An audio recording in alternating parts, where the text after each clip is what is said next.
Just help me so they won't make waves. That's what he wants. He doesn't want to get out. He doesn't. You want to test that on yourself? I'll give you a couple of minutes. You could do it right now. You want to test it on yourself? Okay, here goes. Suppose you could be blissfully happy, but you're not going to get that degree. Ready to barter your degree for happiness? You're not going to get that girlfriend of yours or that boyfriend. Ready to barter them for happiness? Huh? Huh? Huh? You know something? You're not going to be a success. You're going to fail. And everybody say he's a bum. But you'll be happy. You'll be blissfully happy. Ready to barter the good opinion of people for that? Oh, no.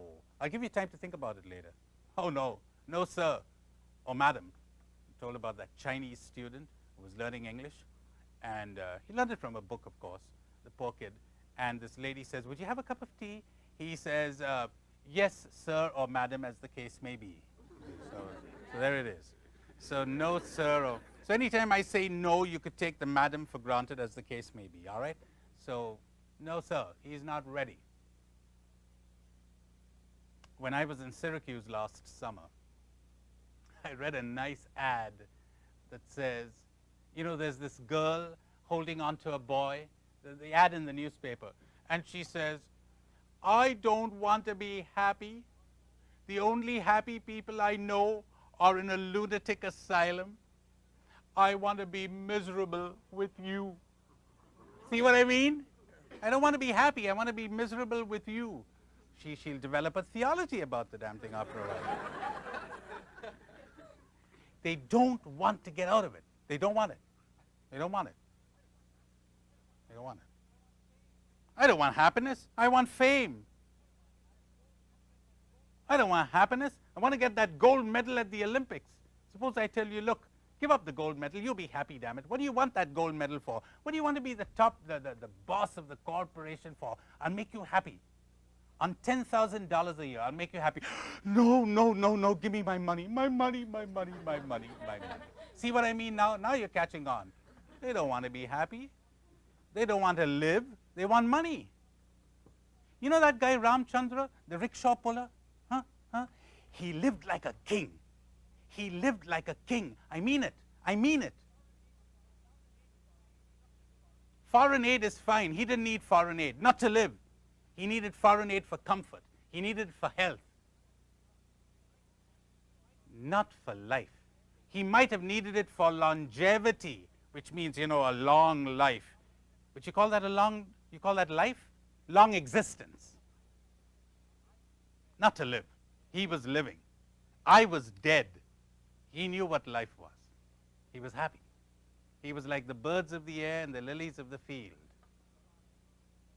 He was an incarnation of the Sermon on the Mount. It was all there in the Sermon on the Mount. I discovered later. It's all there. Hadn't seen it.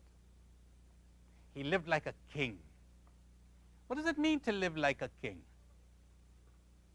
You know what idiots think it means?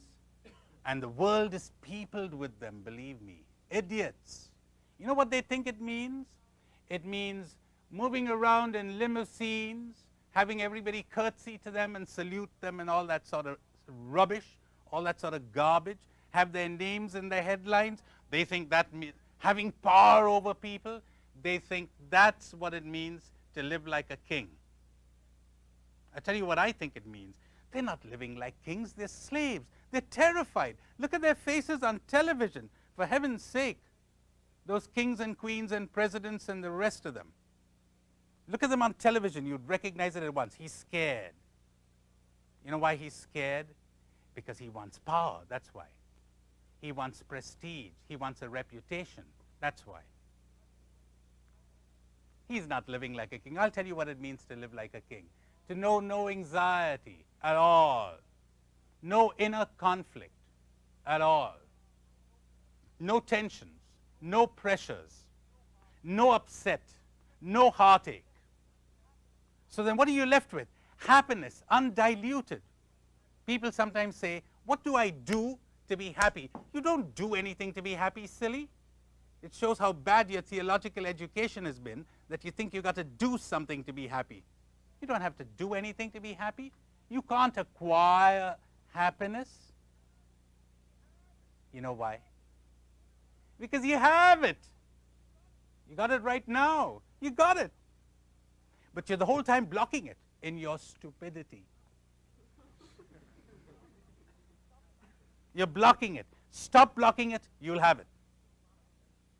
If I could show you how to get rid of your conflicts, your anxieties, your tensions, your pressures, your emptiness, your loneliness, your despair, your depression, your heartache, you get rid of all of that, what are you left with?